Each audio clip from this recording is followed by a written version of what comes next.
로마서 10장 17절에 믿음은 들음에서 나며 들음은 그리스도의 말씀으로 말미암느니라 라고 기록되어 있습니다. 우리에게 익숙한 말씀이죠. 그런데 교인들이 말씀을 들을 때 그 말씀이 들리는 것은 바울이 로마서 6장 14절에서 밝힌 대로 하나님의 은혜입니다. 죄가 너희를 주장하지 못하리니 이는 너희가 법 아래 있지 아니하고 은혜 아래 있음이라.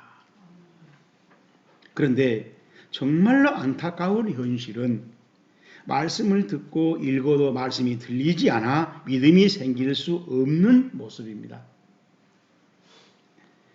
만일 우리의 복음이 가려졌으면 망하는 자들에게 가려진 것이라. 그 중에 세상의 신이 믿지 아니한 자들의 마음을 혼미하게 하여 그리스도의 영광의 복음의 광채가 비치지 못하게 함이니. 고린도후서 4장 3절 4절에서 바울이 말합니다. 그렇다면 들림이란 무엇을 말하는가? 하나님의 말씀의 현장을 보면서 그 일에 참여한 바를 알아차리는 것입니다. 무슨 일이 어떠한 상황으로 전개되고 있는가? 그래서 문제는 무엇인가? 이것을 보면서 내가 그러면 순종할 때 무엇을 준비해야 되고 거기서 내가 어떤 일을 맡아서 어떤 역할을 해야 될 것인가 라는 것을 실제로 알아차리는 것입니다. 성경 독자인 우리가 성경 현장을 올바르게 알아보는 일이 빨리 이루어질수록 그만큼 은혜에 가깝게 다가서는 셈이다. 듣기만 하고 들은 말씀의 현장에 동참하지 않으면 그 사람이 이론가이고 자기 합리화에 도취당한 나머지 하나만 알고 둘을 모르는 고집을 부리면서도 부끄러운 줄 모르고 있다는 것입니다. 그러면 오늘 설교 본문은 어떤가? 제자들이 예수님을 모시고 갈릴리 호수를 건너가다 큰 광풍을 만나는 그 현장을 보여주고 있습니다. 37절 보시면은 큰 광풍이 일어나며 물결이 배에 부딪혀 들어와 시작 배에 가득하게 되었더라. 성경을 읽지 말고 현장을 보라고 그랬습니다.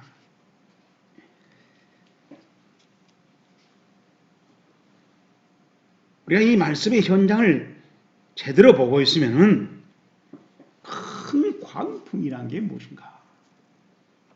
큰 광풍 때문에 제자들이 어떤 모습을 하고 있는가를 우리가 실감할 수 있습니다. 라일랍 메갈레라고 하는 말로 예수님이 말했는데 이 말은 스콜이라고 하는 공기의 기온차가 갑자기 변하기 때문에 공기가 확 바뀌어버린 겁니다. 그러면서 돌풍이 부는 거예요. 이 순식간에 이루어지는 겁니다. 그래서 우리 성경은 광풍이라고 그랬어요. 미친 바람, 바람이 미쳤다는 거죠. NIV 성경에 보게 되면 A furious squall came up. 미친 아주 심한 그런 스콜 바람이 갑자기 생겨났다는 거예요. 광풍은 글자 그대로 마구잡이로 미친 바람이라는 뜻입니다.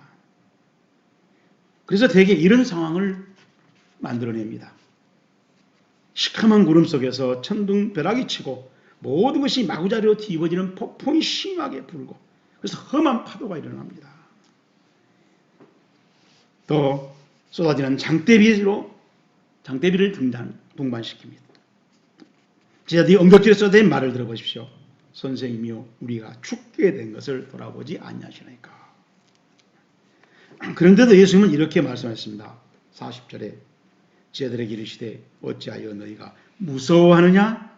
너희가 어찌 믿음이 없느냐? 여러분 가만히 생각해보세요. 예수님의 대답이 그 상황에 제자들 묻는 말에 합당한 얘기인가?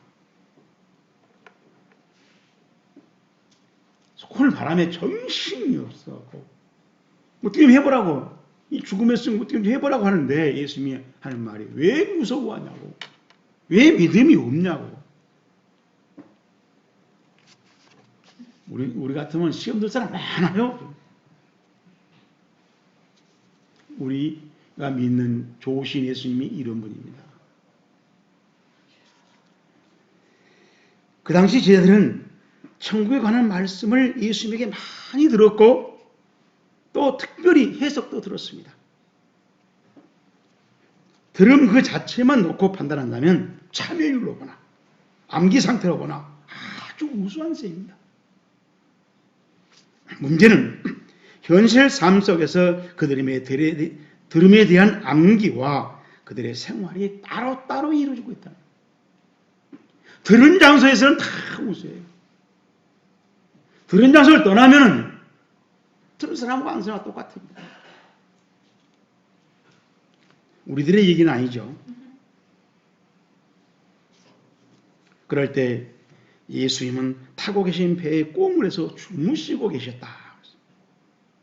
그러고 예수님은 잠을 깨신 후에 즉시 광풍을 잔잔하게 하시더니 40절에 보면 제자들에게 냉정히 믿음 없음을 지적하여 주셨습니다. 이 말씀을 성경에 기록했던 마가는 성경 독자들인 우리에게 제발 무엇을 알아차리라는 것일까요? 그것은 바로 믿음의 실체였습니다. 본문을 통하여 마가가 보여주려고 하는 믿음은 우리가 그대로 지금부터 저랑 같이 살펴보면서 배우고 또 우리의 믿음과 비교를 해보고 믿음 아닌 것을 우리가 믿음이라고 붙잡았다면 그만 던지고 하나님께서 오늘 본문을 통해서 말한 예수님이 말한 그 믿음을 사모하고 강구하고 응답하고 그 믿음으로 살아가는 신앙생활을 시작하자는 것입니다. 첫째로 우리 38절 말씀 봅니다. 예수께서 고물에서 베개를 베이고 주무시더니 제자들이 깨우며 이르시되 선생님이여 시작 우리가 죽게 된 것을 돌아보지 아니하시나이까. 아멘. 자, 이렇게 말하는 그 현장을 볼 때 큰 광풍이라는 것이 어떤 환경을 만들고 사람을 어떻게 영향을 주고 어떤 판단을 하게 하는가 그걸 잘 보라는 겁니다. 큰 광풍은 예수의 전문용어로 신앙생활의 시험입니다. 회방입니다. 고난입니다. 예수님이 가르친 말씀을 한다면 환난이요, 박해요, 재물의 유혹에 걸리게 하는 욕심입니다. 자, 이런 것들이 우리 삶 속에 갑자기 생겼다는 거죠. 그런데 왜 마가복음 4장에서 4가지의 천국 비유를 한 끝에 이 광풍 얘기를 기록했을까? 그러니까 예수님은 천국을 4가지로 비유로 알아듣게 하신 직후에 그 비유들이 너희들의 삶 속에서 얼마나 생활화되고 행동이 되고 있느냐를 스스로 점검할 수 있도록 그 실제 현장으로 제자들을 초대한 겁니다. 천국실의 실제를 목격시켜 주시는 예수님을 잘 보여주고 있는 본문이라는 것입니다.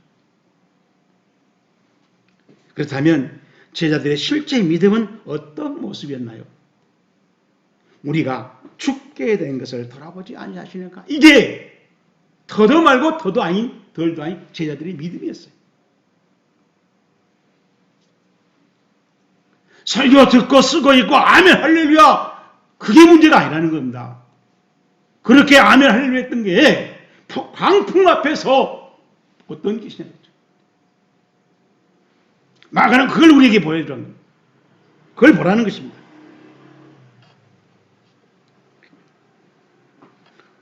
어찌하여 이렇게 무서워하느냐.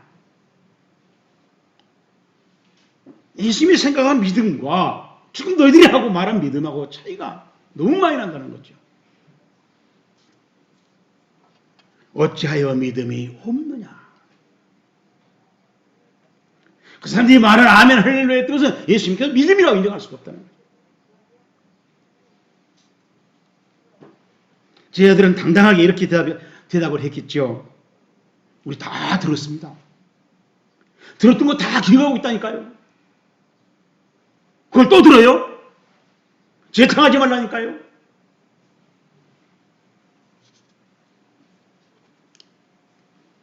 그런데도 제자들은 들음과 기억은 실제 삶에서 예수님은 믿음이 아니야. 믿음이 없느냐?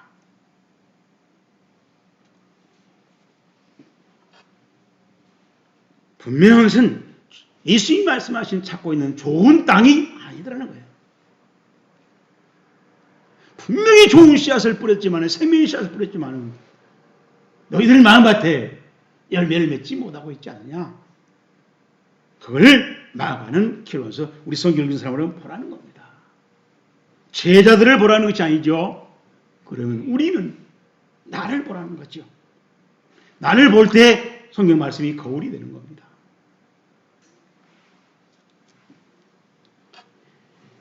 들음이라는 것을 믿음으로 표현한다면 순금인지 18금인지 14금인지 아니면 금 색깔만 입혀놓은 도금인지 확인해 보라는 것이죠. 소내용과 그 가치가 진실하냐는 것입니다. 믿음은 언제 어떻게 입증되었나요? 말씀을 들을 때였습니까? 들은 말씀을 잊고 암기하고 있을 때입니까? 들은 말씀을 필사하고 있을 때일까요? 그러한 경우보다 고난 속에서 광풍 앞에서 어떤 판단을 하고 어떤 행동을 하고 어떤 자세로 광풍과 맞서는가, 바로 그것이 믿음이라고 오늘 설교 본문은 우리에게 말해주고 있습니다. 요리로 바꿔서 생각해 봅시다. 요리를 엄마한테 배우든지 친구한테 배우든지 학원에 다니면서 배우든지 상관없습니다. 요리를 이제 배워서 요리를 잘 할 수 있어요. 그런 실력을 갖추게 되었다면 이제 당당하고 똑똑하고 훌륭해질 수 있습니다. 그렇지만 그 배운 요리 기술로 자기 가족 식구 밥상만 차리고 끝내버린다면 그래도 그 요리 기술이 당당하고 똑똑하고 훌륭할까요? 그 사람은 틀림없이 현실에서 인색하다는 말을 많이 듣게 될 것입니다. 주변 사람들이 점점 자기를 떠나가는 것을 체험하게 될 것입니다. 요리 기술로 봉사하고 대접을 하고 섬기는 데까지 활용해 보십시오. 사람들이 모여들 것입니다. 낙심한 사람들이 소망을 갖고 웃음을 찾게 되고 당신이 필요하다고 우리와 같이 있었으면 좋겠다고 하는 그런 말을 많이 듣게 될 것입니다. 자기가 배운 요리가 대단한 가치를 가지고 있다는 것을 스스로 확인할 수 있을 것입니다.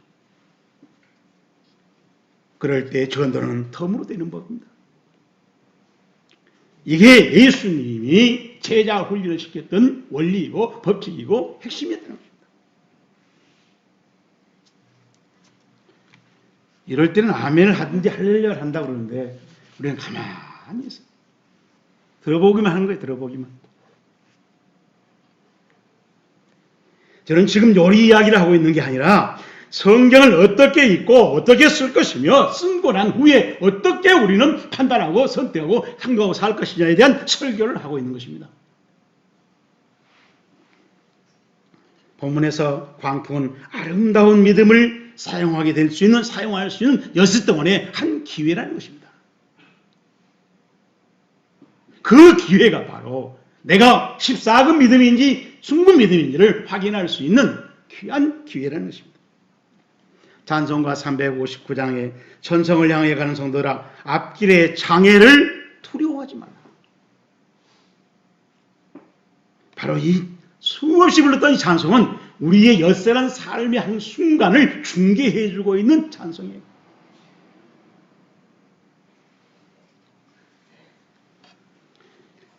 어느 젊은 며느리가 교회 다닌다고 시어머니에게 핍박을 받는데 흔들기가 힘들었어요. 결국 믿음이 흔들렸어요. 교회를 다닐까 말까, 하나님을 믿어야 되냐 말아야 되냐. 그래서 그가 집에서 혼자 방에서 342장 찬송을 간절히 불렀답니다. 너 시험을 당해 범죄치 말고 너 용기를 다해 곧 물리쳐라. 이 찬송을 건너가서 시어머니가 들은 겁니다. 그래도 막 치를 좀. 시어머니가 야단을 치면 조용히 반성할 일이지. 너 시어머니를 당해 용기를 다해 물리치를 거라고?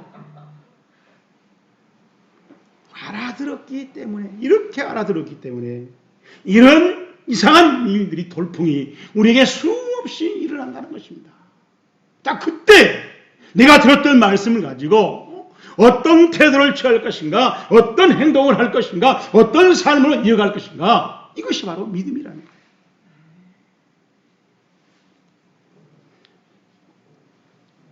들음을 행동하는 게 바로 산 믿음이라는 것입니다. 두 번째로 39절 말씀 봅니다.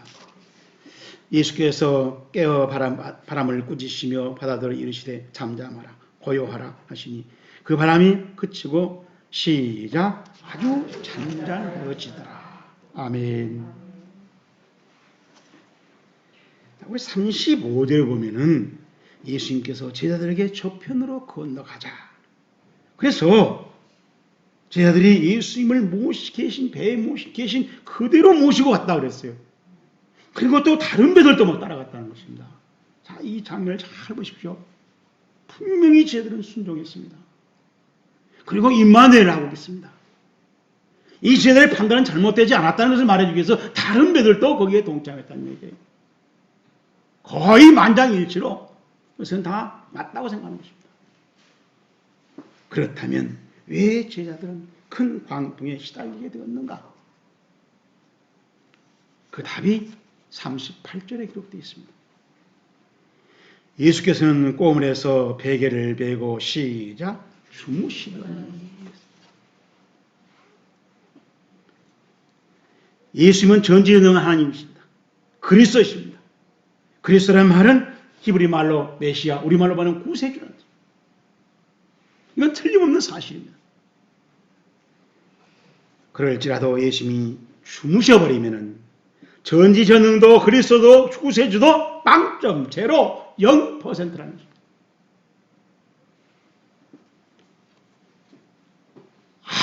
아무 힘도 없는 그런 존재로 배에 존재할 뿐이다. 우리도 그런 생각을 많이 하잖아요. 하나님의 존재와 성경이 많이 있지요. 사건도 많아요. 내용도 많아요. 근데 실제 내 삶 속에서, 내 병 앞에서, 내 사업의 위기 앞에서 하나님은 0%죠.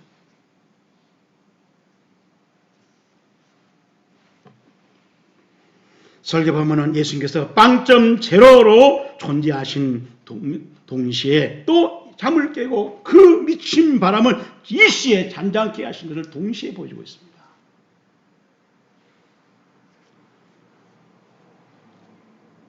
예수님은 전지전능하기도 하지만은 전지전능이 제로일 때도 있다는 거예요. 두 예수가 아니고 한 분이신데 이 이치를 빨리 깨달으라는 것입니다.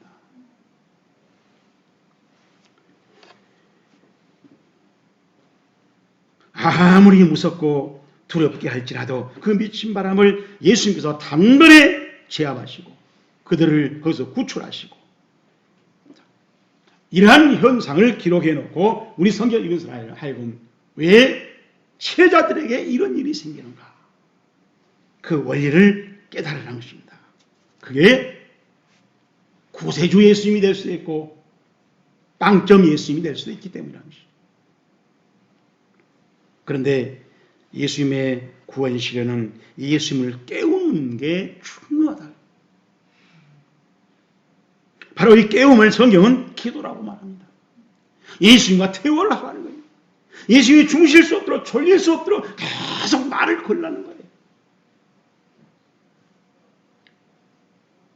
좀 더 전문적으로 말하면 꼭 기도만이 아니죠. 우리 예배가 예수님을 졸리지 않게만 예배를 거는 거예요. 우리 찬송이 예수님이 졸리지 않도록 우리 찬송을 부르는 거예요. 우리 봉사가 예수님이 졸리지 않도록 졸릴 수 없도록 하는 거예요. 근데 예수님은 자기 식으로 자기 고집을 하니까 안 됐다. 싫어요. 심심하니까 자버린 거예요. 피곤하니까 자버린 거예요.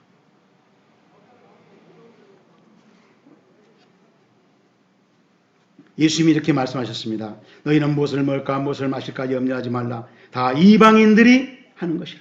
너희는 먼저 그의 나라와 의를 구하라. 그리하면 이 모든 것을 더하시리라. 바울이 고린도후서 7장 10절에서 세상 근심이 있다. 그 세상 근심이 우리를 사망으로 인도한다 그랬어요. 그렇기 때문에 이 사망으로 인도하는 세상 근심에 빠져버리면 예수님은 관심 없어요. 우리의 예배가, 우리의 기도가, 우리의 봉사가, 우리의 충성과 우리 헌금이 세상 근심 속에서 이루어지면 예수님은 관심이 없어요. 졸아버려요. 여러분 생각을 해보세요. 그 미친 바람에서 잠을 깨지 못할 정도면 예수님이 얼마나 깊은 잠에 빠졌는가. 그러나 우리 예수님이 그런 분이라는 것입니다.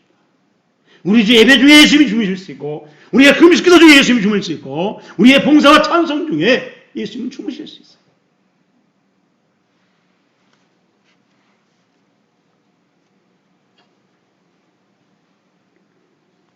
사망의 짝꿍, 세상 근심으로 하면 우리는 대단하다고 할지 모르지만 예수님은 잠에 빠지더라. 결국 하나님이 영광 받으실 일에 무관심하게 합니다. 세상 근심이. 그래서 세상 근심은 우리 하나님의 자녀들의 암이에요. 저와 여러분이라도 주님의 언약을 믿고 많은 아픔의 문제를 하나님에 내놓고 우리의 신앙관대로 기도하면서 생명길을 가면서 하나님과 대화할 때 그것이 예배로 이루어지고 기도로 이루어지고 봉사로 충성으로 헌금으로 헌신으로 이루어질 때 예수님은 천지전능해진다는 것입니다. 바로 이 신비한 신앙생활이 체험으로 이루어지기를 주의 이름으로 축복합니다. 선지자 이사야도 이렇게 말했습니다. 우리 절기의 시온성을 보라. 내 눈이 안정된 저소인 예루살렘을 보리니 그것은 옮겨지지 아니할 장막이라. 그 말뚝이 영영이 뽑히지 아니할 것이요 그 줄이 하나도 끊어지지 아니할 것이며 여호와는 거기 위험 중에 우리와 함께 계시리니 그곳에는 여러 강과 큰 호수가 있으나 노젓는 배나 큰 배가 통행하지 못하리라. 대저 여호와는 우리의 재판장이시요 여호와는 우리에게 율법을 세우신 이요 여호와는 우리의 왕이시니 그가 우리를 구원하실 것입니다. 자, 이 말씀에 노젓는 배가 못 온다. 이것은 자기 힘으로 우리를 괴롭히려고 하는 적군을 말해요. 그런가 하면 큰 배는 어떤 조직체를 가지고 우리를 괴롭히려고 하는 그런 악한 대적을 말합니다. 일체하나님이 다 막아버린다. 그게 바로 전지전능입니다. 근데 그 전지전능이 세로가 될 때 있다는 거죠. 그러나 일상 삶 속에서 호수 가운데에서 순식간에 이런 큰 광풍을 또 순식간에 제압해 버리신 예수님을 잘 보라는 겁니다. 시편 34편 18절에 이런 말씀이 있습니다. 여호와는 마음이 상한 자에게 가까이 하시고 중심에 통해하는 자를 구원하신다. 왜 제로가 되고 왜 전지전능이신가? 마음이 상한 자에게, 통해하는 자에게 전지전능하게 우리를 보호하시고 우리의 예배에 관심을 가지시고 우리의 기도에 관심을 가지시는 거예요. 마르틴 루터가 종교개혁 당시에 가톨릭 지도자에게 종교개혁을 뒤엎으라고 온갖 무력으로 협박을 할 때 루터는 그때 당시에 심정을 이렇게 기록해 놓았습니다. 사탄은 분노로 치닫고 있다. 경건하지 않는 수도자들은 공모로 응하고 있으니 우리는 전쟁의 위협을 당하고 있다. 그럴지라도 우리는 믿음의 기도로 담대히 하나님의 보좌로 나아가려고 사람들을 구원한다.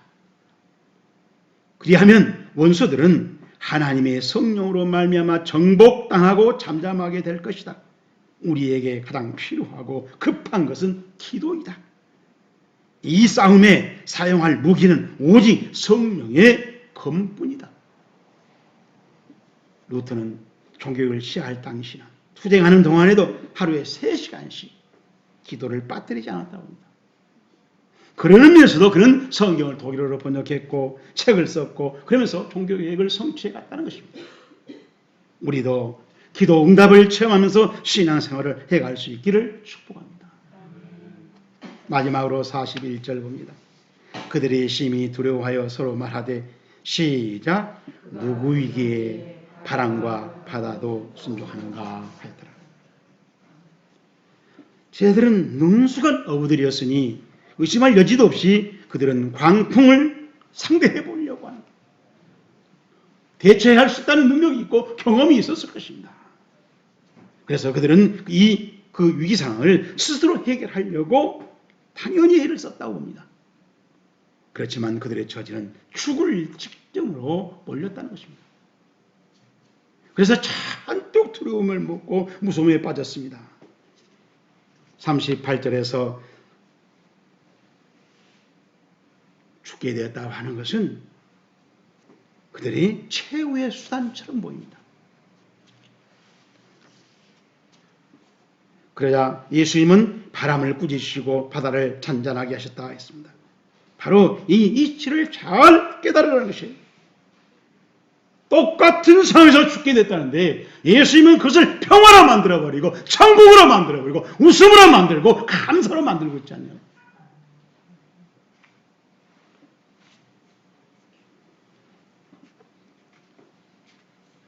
그리고 예수님은 바다를 잔잔하기 전에 베개를 베고 꽁을 해서 주무시고 계시다. 예수님을 주무시게 믿음 생활하는 것이 믿음 없음이라고 예수님은 지적합니다. 그 제자들 믿음 없음의 제자들이 조금 전에 설교를 안 들었나요? 예수님 안 따라다녔나요? 예수님 제자를 안 뽑혔나요?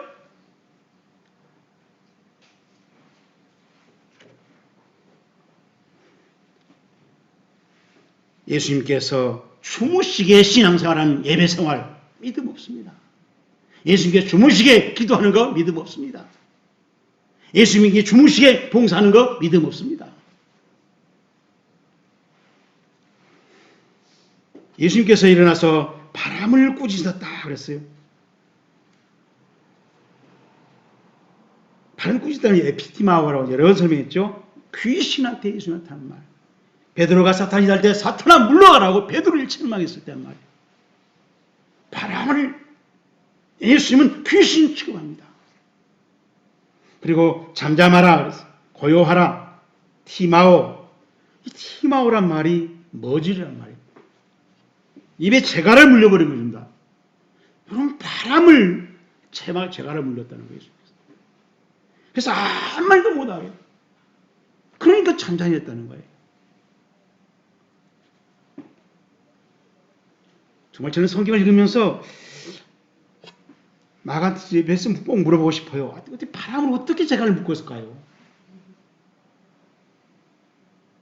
그럴 정도로 우리가 예수님에게 깊이 보고 그게 어떤 이치가 있는가, 왜 그러는가, 무엇이 그래서 바람이 잔잔해지는가를 우리가 배워야 한다는 것입니다. 하나님만이 하실 수 있는 일이었다는 것입니다. 이것은 아무리 지어도 흉내낼 수가 없어요.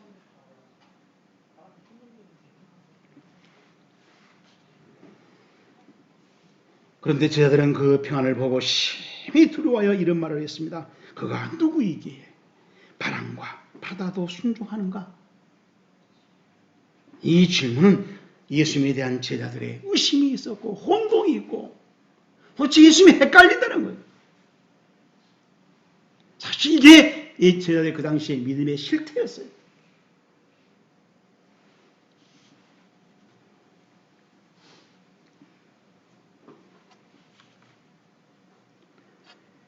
그들은 예수님의 기적을 수없이 보아왔고 또 배 안에서 풍랑이 잔잔한 게 한 것까지도 보았습니다.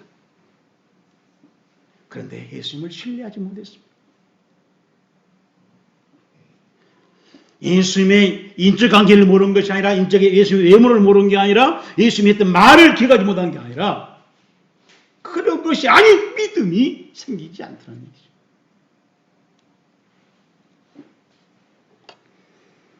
예수님을 암기하지 말고 깨닫는다는 것이 이토록 어렵고 오래 걸릴 수 있다는 것을 마가는 우리에게 보여주고 있습니다.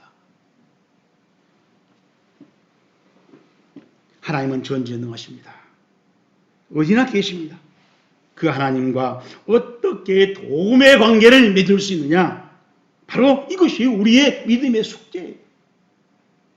그 도움의 관계가 이루어지게 하려고 우리는 성경을 읽는 것이고 설교를 듣는 것이고 우리는 기도를 하는 것이고 하나님을 만났다고 하는 바라는 것이.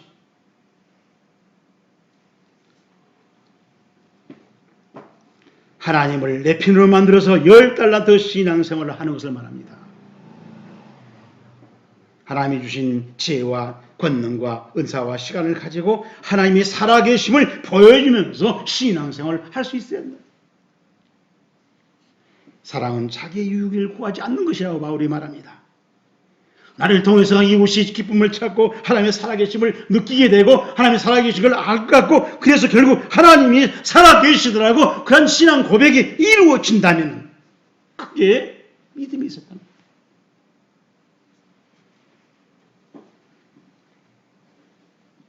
이런 믿음 신앙 생활을 저와 여러분들이 해갈 수 있기를 주의 이름으로 축복합니다. 제가 이번에 고등학교 동창들과 같이 제주도를 가게 됐는데 이럴 때 가면 되겠느냐 그랬더니 친구 하는 말이 목사가 코로나 앞에서는 내 가지고 없구나. 그래서 제가 그럼 가자 그랬어요. 그 친구 하는 말이 목사가 가는데 코로나가 우리한테 못 오겠지? 그래서 제가 가는 날 아침에 새벽에 가는데 간절히 기도했어요. 하나님 가가지고 이거 객기 부리다가 코로나에 걸리면은 이건 난리잖아 이제. 그런데 하나님께서 요한일서 5장 18절 오늘 예배 시간 시작한 말씀이에요.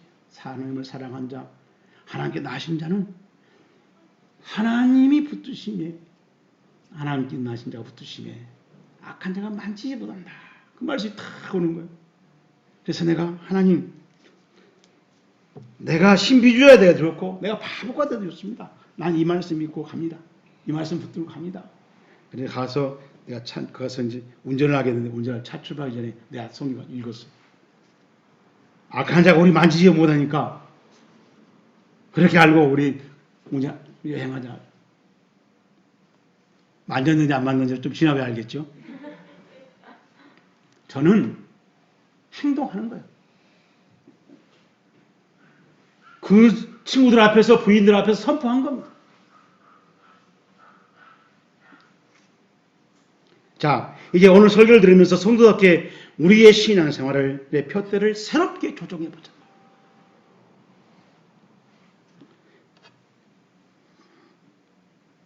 미국의 남북전쟁 때 게티버그스의 전투가 한창입니다. 링컨이 그날 밤에 너무나 평온한 겁니다. 너무나 당당한 거예요. 그때 거기에 참모들이 장군이 대통령이 저러니까 너무 위로가 되는데 근데 궁금했어요. 그래서 한 장수가 물었습니다. 아니 대통령 지금 나라가 기로에 서 있습니다. 어떻게 될지도 모르는데 불투명한데 어떻게 이렇게 무사태평하십니까? 링컨이 대답했습니다. 나는 이 국가의 장래를 위해서 하나님 앞에 기도해야 하고 있어. 기도하는 중에 하나님께서 이 나라를 붙드신다고 했고 하나님께서 이 나라를 지키신다고 했고 하나님께서 이 전쟁을 승리한다고 내게 확신 주셔서 나는 확신을 믿습니다. 여러분 우리도 기도하고 확신을 행동하고 확신으로 평가하고 확신으로 행동할 때 우리는 황풍 앞에서도 탐대할 수 있고 찬송할 수 있고 하나님의 전쟁을 체험할 수 있다는 것입니다. 기도하겠습니다.